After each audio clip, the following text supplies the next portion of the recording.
असद उमर को गिरफ्तार करने में वो कामयाब हो गए। मैं बच निकला, हाई कोर्ट में चला गया और वहाँ से बच निकला। चीफ मिनिस्टर गिलगित बल्तिस्तान और मैं वहाँ से हम बच निकले और अब एक सेफ जगह पे मैं मौजूद हूँ और अपना मैसेज रिकॉर्ड करवा रहा हूँ। मैं तहरीक इंसाफ के कारकुनान से और उन शहरियों से जो इमरान खान से मोहब्बत और हमदर्दी रखते हैं उन्हें कह रहा हूँ कि पुरअमन एहतजाज आपका कानूनी और आईनी हक है, उसे जारी रखिए।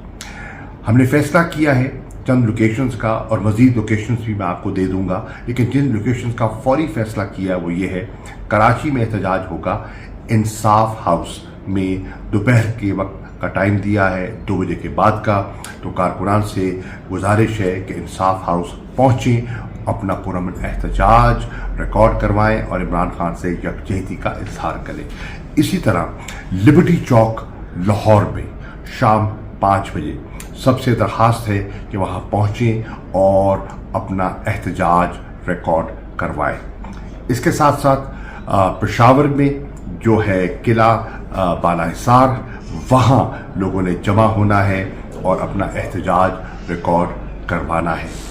मुल्तान में जो चौक नमा शहर है, वहाँ सबसे मेरी गुजारिश है मुल्तान के कारकुनान से कि वहाँ पहुँचें और अपना एहतजाज रिकॉर्ड करवाएं।